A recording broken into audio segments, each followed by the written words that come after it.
Você já parou para pensar que não é a realidade que nos limita, na maioria das vezes? Não. É a narrativa que nós escolhemos repetir sobre nós mesmos. Mas essa narrativa que nós escolhemos, ela não é a realidade. Na maioria das vezes, ela não é a realidade. Ela não é a verdade. Essa narrativa, ela nasce da dor. Ela nasce da dor de experiências passadas onde nós fomos ridicularizados, onde nós fomos diminuídos, onde nós fomos rejeitados, onde o ambiente na qual nós estávamos era escasso em afeto, onde o incentivo que nos foi ofertado era tímido ou quase nulo, onde os nossos erros eles eram brutalmente, grotescamente punidos, onde a nossa vulnerabilidade era ridicularizada. Pois é. E aí a gente chega hoje na realidade, a gente está aqui cheio de ideias, né? Somos seres humanos que queremos produzir, queremos realizar, né? Faça isso, faça aquilo, a gente quer fazer. Só que aí a gente começa a botar vários obstáculos. Não dá, porque eu tenho que fazer isso, porque eu tenho que fazer aquilo, porque eu preciso isso, eu preciso aquilo, não tá, não é o momento certo.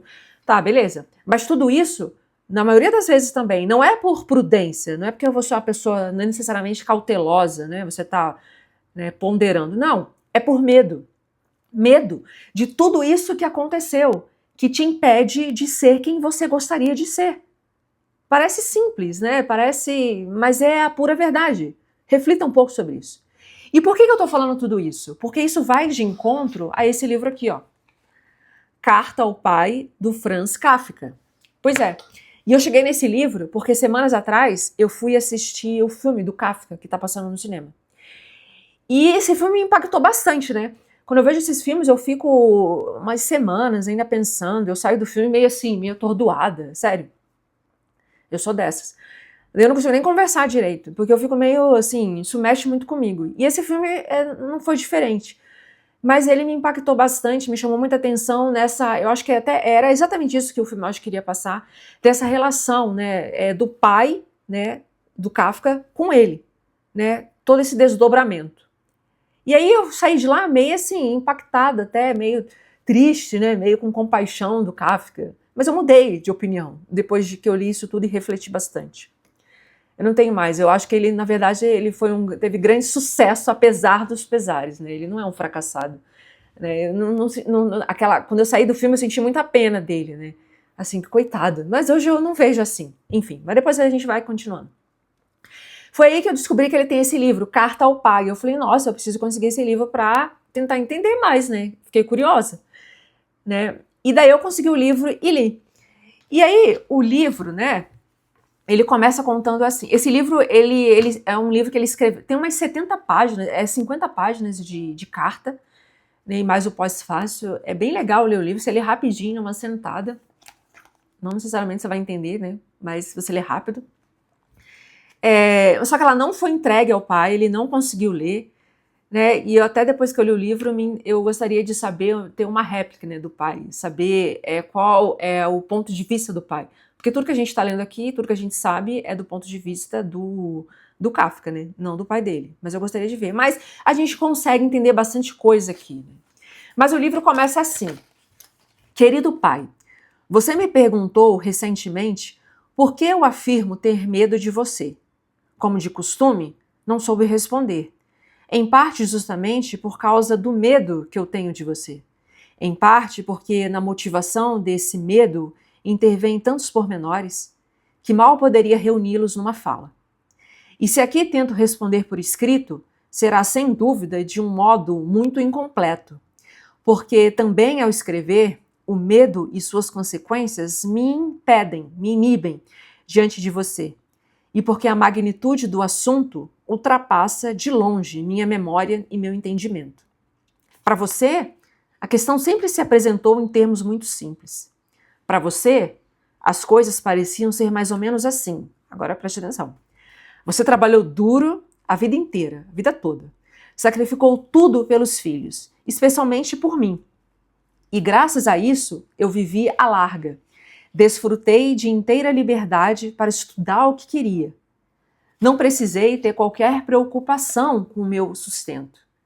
e, portanto, nenhuma preocupação em troca. Você não exigiu gratidão. Você conhece a gratidão dos filhos, mas pelo menos alguma coisa de volta, algum sinal de simpatia. E ao invés disso, eu sempre me escondi de você, no meu quarto, com os meus livros, com os meus amigos malucos, com ideias extravagantes. Nunca falei abertamente com você. No templo, eu não ficava a seu lado. Nunca o visitei em Franzensbad. É uma casa que eles vão passar o verão. Aliás, nunca tive sentido de família. Não dei atenção à loja nem aos seus outros negócios. A fábrica eu deixei nas suas costas e depois o abandonei. Apoiei a obstinação de Otla. Otla é a irmã dele. E se por um lado não movo um dedo por você, nem para a entrada de teatro eu lhe estrago. Pelos meus amigos eu faço tudo. Se você fizesse um resumo do que pensa de mim, o resultado seria que, na verdade, não me censura de nada abertamente indecoroso ou mal. Porque ele não tinha um caráter ruim, né? Ele não era esse o tipo. Exceto, talvez, meu último projeto de casamento, que ele vai falar aqui mais pra frente. Mas você me censuraria, sim, da minha frieza, da minha estranheza e da minha ingratidão. Porque o Kafka, gente, você consegue perceber, ele era um grande melancólico, né? Era aquela pessoa completamente introspectiva, é aquela pessoa que você tá sempre assim, você não dá nada para essa pessoa. Porque eu sou melancólica, mas eu sei o que eu tô falando. E eu conheço pessoas melancólicas. Você não dá nada para a pessoa, que a pessoa parece assim, que tá no universo paralelo, que a pessoa não tem energia de viver, que a pessoa é muito tímida, muito na dela, né? E o Kafka era assim. Só que o pai não conseguia entender isso. Então, e isso irritava o pai. Por que irritava o pai? Porque, em contrapartida, o pai, na minha visão, era um extremo colérico. É aquela pessoa que é um trator. Passa por cima para realizar as coisas. Isso é tão verdade, porque aqui ele fala assim, ó, você trabalhou duro a vida toda, sacrificou tudo pelos filhos. Porque eu entendi aqui também alguma dinâmica aqui disso aqui, que eu acho que faz sentido falar. O pai, ele veio de uma infância, né, de uma vida muito sacrificada, né, pelo que eu entendi. Ele passou por muitas necessidades, muitas mesmo. Só que o pai, né, como até ele diz aqui em um determinado momento, ele conseguiu chegar ao auge. O pai trabalhou duro, entendeu? Tem aquele temperamento forte, com muita coragem, muita força.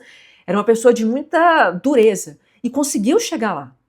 Daí essa pessoa, então, tem uma mentalidade, uma visão de mundo completamente diferente, né? Porque a pessoa passou por uma escassez gigantesca, veio, né, lutou bastante, conseguiu e teve sucesso na vida, né? Passou por muita coisa, por muitas dores, não foi fácil, ninguém tá falando isso, mas conseguiu chegar aonde queria, sei lá, né? Na realidade, no mundo material aí. Aí essa pessoa vai, casa e tem o filho. Ainda mais naquela época, né, onde o homem, né, é diferente de hoje em dia, era uma outra época. Ele só teve meninas e teve o Kafka. E teve 2 meninos, 2 filhos que morreram, bem pequenininhos.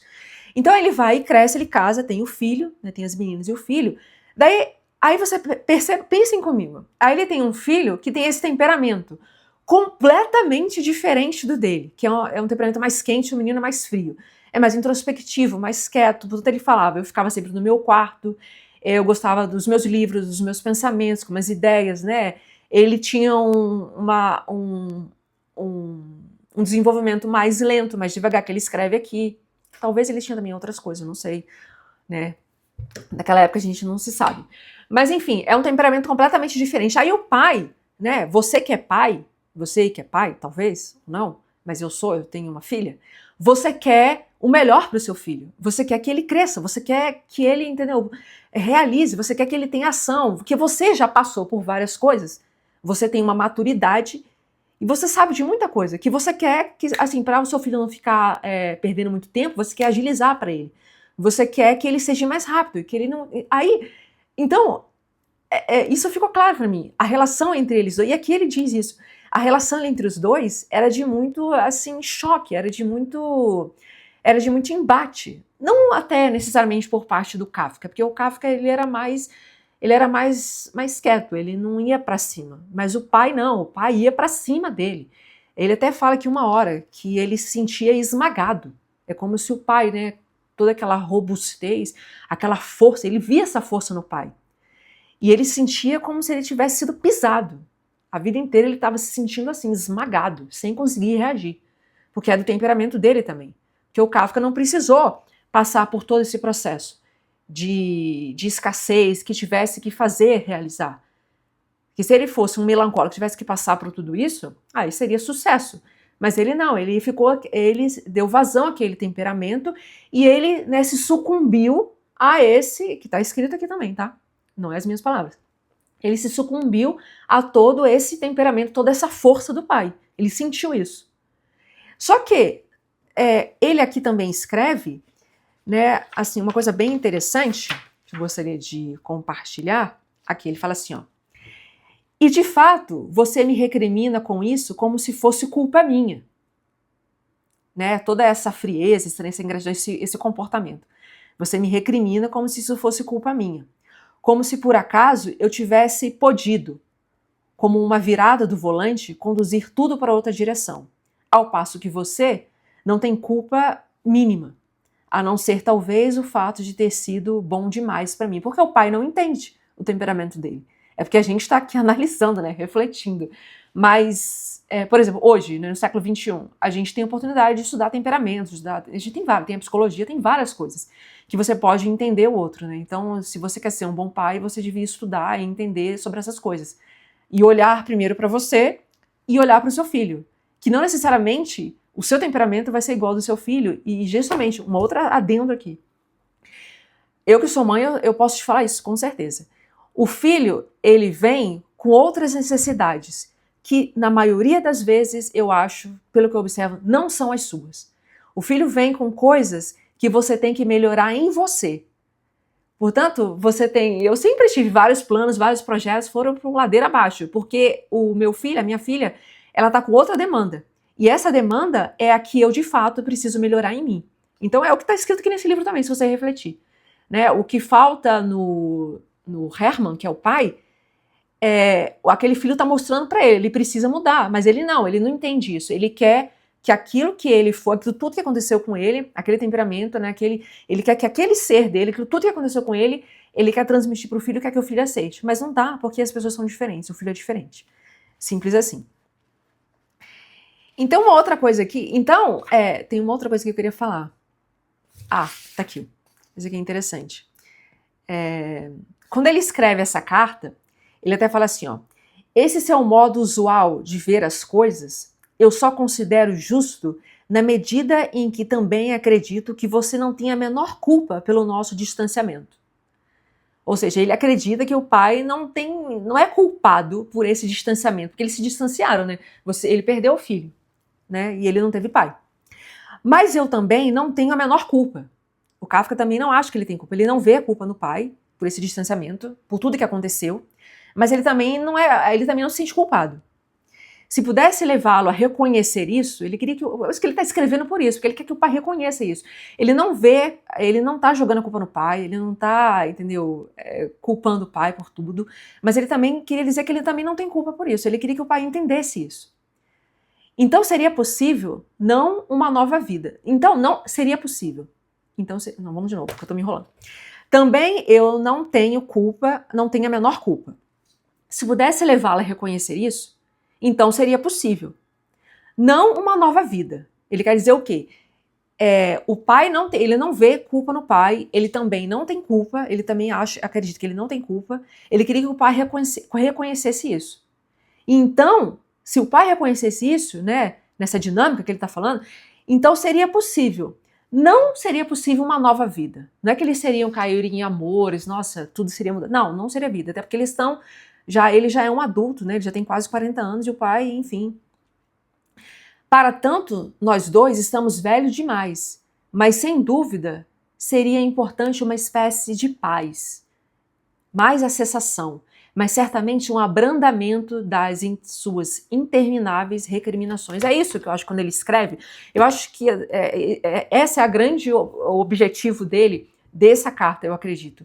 é ele fazer essa catarse pro pai, né, direta e reta, e não que o pai reconhecesse toda essa dinâmica do relacionamento deles, dessa questão de temperamentos, que eles são pessoas diferentes, que ele entende toda a história de dureza do pai, mas que ele também não tem culpa, porque ele é uma pessoa diferente. Ele não teve a história do pai, ele não passou por tudo do pai, então ele não consegue alcançar aquilo que o pai está dizendo. Mas ele queria um pouco de paz, ele queria um pouco de menos recriminações, porque ele tem quase 40 anos e ainda continua essas mesmas brigas, esses mesmos acontecimentos. Eu acho que esse é o grande objetivo da carta. Vou continuar aqui falando que é bem interessante. Curiosamente, você tem alguma intuição daquilo que eu quero dizer. Assim, por exemplo, não me disse há pouco, eu sempre gostei, abre aspas, o Herman, o pai falou, eu sempre gostei de você, embora na aparência não tenha sido como costumam ser os outros pais, justamente porque não sei fingir como eles. Ora, no que me diz respeito, pai, nunca duvidei de sua bondade, mas considero incorreta essa observação. Você não sabe fingir, é verdade, mas querer afirmar só por esse motivo que os outros pais fingem é ou mera mania de ter razão, e não se discute mais, ou então, como de fato acho, a expressão velada de que as coisas entre nós não vão bem, e de que você tem a ver com isso, mas sem culpa. Se realmente pensa assim, então estamos de acordo. O pai reconhece, né, que ele gosta, vocês percebam, o pai ele reconhece, ele gosta do filho. O filho, ele tem uma bondade, só que ele não consegue demonstrar essa bondade. O filho não consegue, e o filho ele foi uma criança, né? Ele não conseguiu alcançar aquilo. Quando você é criança, você não consegue. Você está absorvendo o tempo inteiro aquilo que o adulto, aquilo que o cuidador, aquilo que seu pai e sua mãe estão dizendo para você. Agora que ele está na vida adulta, o Kafka, que ele tá escrito, agora que ele entende que o pai, ele até fala aqui mais para frente, ele entende a bondade do pai. Só que quando você é menino, você não entende.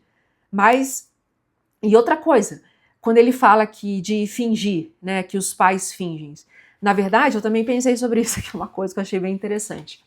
Realmente, tem outros pais que eu vejo que são mais amorosos, que são mais bondosos, que eu falo, nossa, isso até demais. Mas na verdade, eu até interpretando isso aqui, né? Mas na verdade, não é que aqueles pais estão fingindo, como o próprio Herman foi. Não, isso eu tô falando porque eu também reflito muito, né? Não é que eles estão fingindo, é porque é da natureza deles. Eles são naturalmente mais amorosos, mais calorosos, mais afetuosos. Certamente tem que ver a história de vida desse pessoal, como é que foi. Mas se você observar bem, essas pessoas, elas vão fracassar, certamente, ou não vão ser tão boas tanto quanto, na questão da dureza, na questão da coragem, na questão da força. Isso vai faltar. Porque aí você tem que ver toda a história, porque cada um tem a sua história. É isso que é o brilhante de eu ter lido esse livro e ter refletido tudo isso. Que as pessoas são diferentes. Às vezes a gente olha para o outro e acha, nossa, por que aquilo? Não, é a história do outro, é a personalidade do outro, é toda aquela experiência que eu falei de dor do passado, enfim.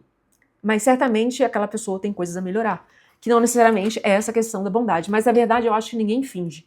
Todo mundo está sendo o que é, todo mundo dá o que pode. E aí tem outra coisa que é interessante também que ele fala. Naturalmente, não digo que me tornei o que sou só por influência sua. Seria muito exagerado e até inclino a esse exagero. É bem possível que, mesmo que tivesse crescido totalmente livre de sua influência, eu não pudesse me tornar um ser humano na medida do seu coração. Provavelmente seria um homem sem vigor, medroso, hesitante, inquieto, mas completamente diferente do que sou na realidade. E teríamos podido nos tolerar um ao outro de uma forma magnífica. Eu teria sido feliz por tê-lo como amigo, como chefe, como tio, como avô, até mesmo, embora mais hesitante, como sogro. Mas justo como pai, agora é forte, hein? Mas justo como pai, você era forte demais para mim. Principalmente porque meus irmãos morreram pequenos. Minhas irmãs só vieram muito depois, e eu tive, portanto, de suportar inteiramente só o primeiro golpe. E para isso, eu era fraco demais. Então, o que ele está querendo dizer aqui? Porque não é que o pai influenciou quem ele é, a pessoa que ele se tornou. Teve um pouco de influência, mas não é único e exclusivamente pelo pai. Porque ele era daquela natureza. Ele era daquela natureza. Ele nunca ia conseguir, ele quer dizer que ele nunca ia ter conseguido aquele relacionamento amoroso com o pai. Ele nunca ia conseguir alcançar o pai. Porque ele é uma pessoa que tem um temperamento diferente. Ele é diferente, ele é mais introspectivo, como eu já acabei de falar várias vezes aqui. E o pai era diferente, então ia sempre ter esse embate, se eles dois estivessem juntos. Principalmente na posição de pai, porque como eu falei também, quando você é pai, você quer o melhor para o seu filho. Então você não vai medir esforços, você vai falar tudo, entendeu? Você vai, principalmente se você não tiver um pouco de reflexão, se você não estudar certas coisas, você vai ser aquela pessoa, muitas vezes, se você não tomar cuidado, você vai ser abusivo e você vai só distanciar o seu filho. E é o que aconteceu.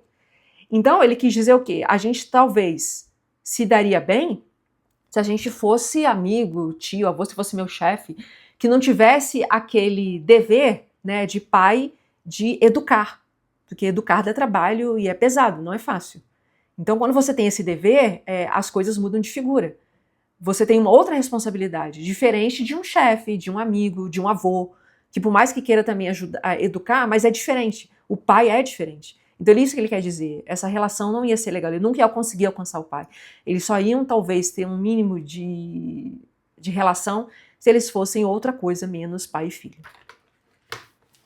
Aí ele aqui está comparando, aqui outra coisa interessante, compare-nos um com o outro. Eu, Kafka, né, para expressá-lo bem abreviadamente, um love, que é da família da mãe, com certo fundo Kafka, mas que não é acionado pela vontade de viver. Ou seja, porque para ele, os Kafka, o pai, né, tem aquela força, aquela vontade de viver, né, que é o pai, né, o colérico. E o filho, o Kafka, ele não tem aquela... claro que ele tem vontade, mas ele não demonstra. O colérico ele não demonstra. E o Kafka não demonstrava, ele tinha aquela coisa mais apática. Mas não subestime essa galera.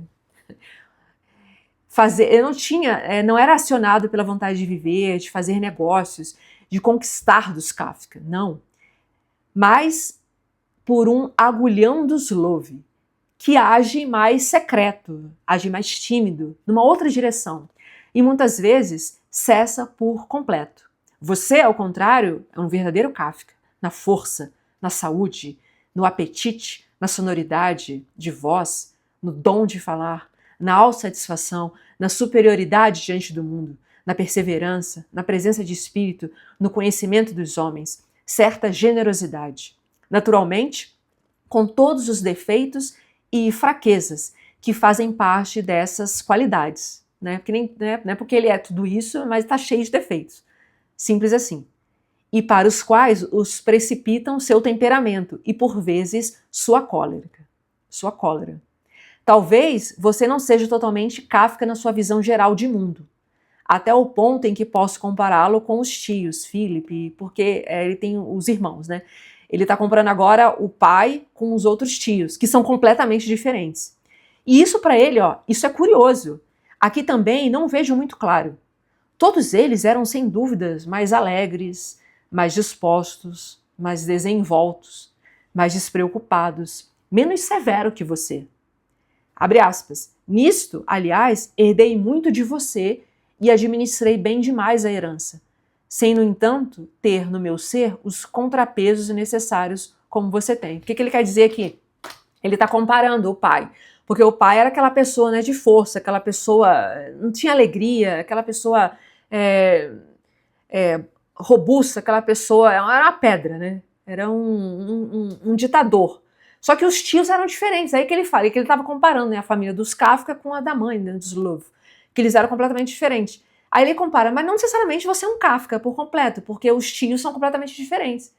Né? Mas é claro, porque você tem uma família de 5 irmãos, 4 irmãos, 3, enfim, são completamente diferentes. Ninguém é igual, porque as pessoas são diferentes, as pessoas têm experiências diferentes. E mesmo sendo tratados pelos mesmos pais, são diferentes. Sim ou não? Pensem um pouco. Mas ele fala assim, né, que ele herdou a severidade, né, do pai. que ele quer dizer com isso que eu entendi aqui? Porque, apesar disso, né, o Kafka, você vê que até o fim da vida ele está carregando toda essa história, que até vai de encontro ao que eu falei, né? O que você está contando para você? O que você fala não necessariamente é a realidade, mas é aquela narrativa que você está dizendo sobre você. Então a narrativa que o Kafka conta para a vida dele, sobre ele, é aquilo que aconteceu desde lá, toda essa dor. Ele vai trazendo até o último dia da vida dele, até o dia que ele morreu. E ele carrega essa história. Então, ele quis dizer o que? Porque eu achei isso que eu acho brilhante, porque o Kafka, ele analisou, ele refletiu muito sobre tudo isso. E ele viu que ele é severo com ele mesmo. Ele está sendo, ele está machucando ele mesmo. Assim como o pai era severo com ele pensou, eu herdei isso muito bem, porque eu continuo, ele sente que ele é severo com ele mesmo. Ele não alivia para ele mesmo, porque você conhecer isso tudo, você na vida adulta, que você tem maturidade, você pode contar outra história para você. E é isso que eu falei no início do vídeo. Não necessariamente eu tenho que pegar toda essa história que aconteceu comigo e virar isso como uma realidade nua e crua e absoluta. Não, eu posso ressignificar tudo isso. E o Kafka não fez isso, mas ele tem consciência disso. Então, isso que eu achei interessante. Né, que eu nem sei mais o que eu tô falando. Que mais? Mas eu acho que é isso, pessoal. Ah, tá aqui. Tem uma outra coisa pra gente fechar, né? Que eu achei interessante. Ó. Cadê?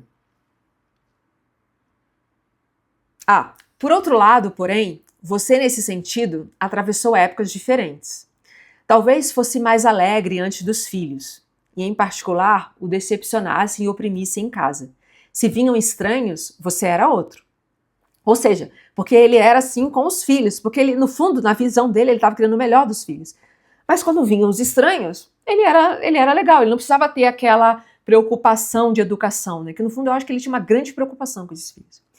E talvez agora também tenha ficado de novo mais alegre, uma vez que os netos e o genro lhe devolvem algo daquele calor que os filhos não lhe puderam dar, a não ser talvez Vale, que é a irmã. Porque é bem isso, né? Eu vejo isso com a posição dos avós, né? Quando você é avô, você meio que relaxa, é isso que dizem, né? Você relaxa, você não tem mais... Por quê? Porque você... É isso que ele está querendo dizer aqui. Você não tem mais aquela preocupação de educar, né, aquelas duas pessoas, aquelas crianças que estão ali na sua frente, porque não é mais responsabilidade sua. Você agora é avô, então você pode relaxar, ser alegre, né? Então é isso que ele está querendo dizer aqui. Seja como for, éramos tão diferentes e nessa diferença tão perigosos um para o outro. Verdade. Que se alguém por acaso quisesse calcular antecipadamente, como eu, a criança que se desenvolvia devagar e você, o homem feito, se comportariam um com o outro, poderia supor que você simplesmente me esmagaria sobre os pés. Está vendo aqui a parte que ele fala? E que não sobraria nada de mim. Ora, isso não aconteceu. O que é vivo não comporta cálculo, mas talvez tenha acontecido algo pior. Aqui, contudo, peço-lhe encarecidamente que não se esqueça que nem de longe acredito numa culpa de sua parte. Você influiu sobre mim como tinha de influir. Só que precisa deixar de considerar como uma maldade especial de minha parte o fato de eu ter sucumbido a essa influência. É uma das partes mais bonitas que eu acho também. Porque ele chega no final, ele entendeu que o pai não tem culpa de nada, é aquela coisa, cada um dá aquilo que pode. Se eu vivi tudo isso, se eu não trabalhar para educar uma outra pessoa, né, eu vou perpetuar aquilo tudo aquilo para o outro. Só que o outro não necessariamente ele tem essa consciência, essa sensibilidade de entender isso tudo. Até porque ele não teve, ele só vai entender isso quando ele está aquela hora na vida adulta, né? Até porque ele também é uma pessoa bastante reflexiva.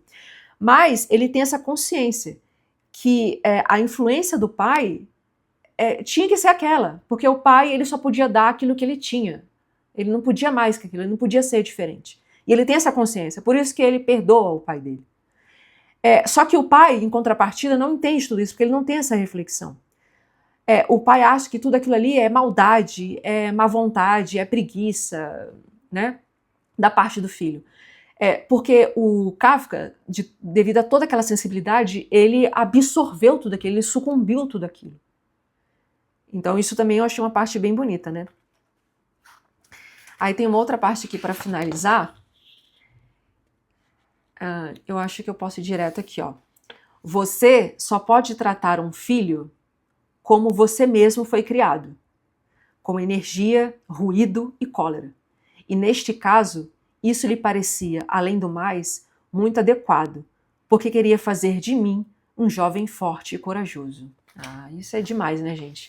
É bem isso, cada um dá aquilo que tem, né? Mas não necessariamente, eu acho que hoje, a gente com toda essa literatura, com toda a questão de coisas que a gente possa estudar, que a gente possa evoluir, para a gente ser um ser humano melhor, para a gente mesmo, ou até mesmo como pai, né? A gente tem a obrigação, eu acho, de estudar e a gente cuidar, né?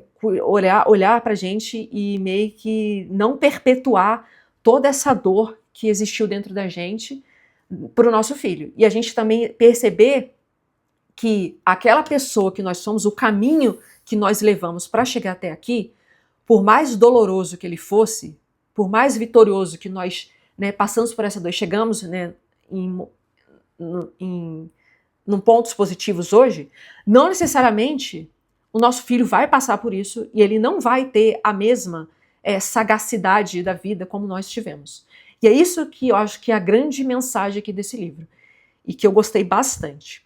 E aí, para fechar, né, que no final aqui, no pós-fácil, a pessoa que traduziu o livro, né, foi o Modesto Caroni. E ele fala até assim, uma coisa bem interessante também que eu queria compartilhar, que é o seguinte, ele fala assim, ó, não deixa de ser surpreendente que o escritor, 5 anos antes de morrer, ele que acho que tinha 36 anos de idade, que ele morreu com 41 por aí, tenha decidido investir tanta energia num acerto de contas com o pai despótico. Despótico é aquela pessoa, alguém tirano, ditador, né, que se julga acima de todos. Que era como o pai dele se comportava. A surpresa aumenta quando se recorda que, a essa altura da vida, ele já era o autor maduro de algumas obras-primas de prosa universal, como a Metamorfose e o Processo. Nesse aspecto também é intrigante a motivação profunda que o leva. Nas suas próprias palavras, por quê? Por que ele está aqui questionando isso, né, o tradutor? Eu consigo entender, mas que a gente até já falou, que ele tá, no fundo o que ele quer acho que ele queria um pouco de paz, né? Ele queria diminuir um pouco dessas recriminações que até quase 40 anos ainda continuavam. Acho que foi um desabafo, uma catarse mesmo. Mas por quê? Porque ele já havia transformado em substância literária. Tudo que ele fez, todos os livros que ele fez, sempre ele vai estar descrevendo, né, dissertando sobre o pai. É uma conversa com o pai. Lê-se o trecho da carta em que afirma ao pai, porque abre aspas que o Kafka disse isso. Meus escritos tratavam de você. Neles eu expunha as queixas que não podia fazer no seu peito. Ou seja, tudo que o Kafka escreveu era falando com o pai, era sobre essa história, era remoendo isso. Então ele vai e escreve isso aqui, porque isso faz parte dele. Na verdade, ele estava querendo, ele já fez tanto sobre isso, ele reflete tanto sobre isso, que ele quis escrever essa carta para falar direto e reto com o pai. Né? Seria bonito se tivesse uma réplica do pai, mas não tem. Mas o que eu acho que eu entendi que tudo, finalizei também, uma coisa bem interessante, é que assim, quando eu fui ver o filme, eu fiquei meio com pena do Kafka, sabe? Eu falei, nossa, que triste, mas eu acho que não. Eu acho que, pelo contrário, ele não tem nada de fracassado, como às vezes ele comenta, né, que ele fracassou, não sei o quê, né, perante o pai, ele acha. Mas eu não creio nisso. Para mim, né, ele, de fracasso, ele não tem nada. Porque ele é uma pessoa que pegou toda a história dele e ele, de fato, viveu essa história. E fez dela toda esse monte, né, essa absurda literatura aqui, que a gente está aqui refletindo e que serve para a gente trazer para a nossa vida, para a gente rever qual é a história que nós estamos contando, porque nós não somos Kafka, né? A gente tem que trazer isso para a realidade, né? Porque o Kafka pegou toda a história dele, né, aquela narrativa, e viveu aquilo tudo até o último dia de sua vida. E fez dela a realidade dele, mas com muito sofrimento. E que ele teve perdas. Portanto, no casamento dele, ele tinha 3 oportunidades de casamento, 3 noivados, e ele declinou os 3. E aí ele conta aqui no meio do livro, que você lê, que é interessante, e ele conta disso da relação dele com o pai também. Ou seja, ele sempre, no último até casamento, teve noivado, e ele vai, declina e sai correndo, ele fica com medo, né? É toda aquela história que não deixa ele agir, porque ele tem medo. Medo de ser um bom pai, de ser um bom pai de família, de não ser como o pai dele. Então, na verdade, isso acabou, né, em certa forma, também atrapalhando a vida dele de determinado ângulo. Mas ele fez tudo o que fez. Só que nós não devemos, eu acredito, né, esse é o meu ponto de vista, né, a minha visão de mundo, não devemos ficar carregando toda essa bagagem, né, toda essa dor, todos aqueles infortúnios que aconteceram na nossa vida. A gente tem que, sim, ressignificar, contar outra história, né, para nós mesmos. É isso, pessoal. Eu falei demais, né, mas eu acho que é um livro que eu gostei bastante, eu super recomendo, é curtinho, mas se você tiver oportunidade, leia, tá bom? Um abraço e até a próxima.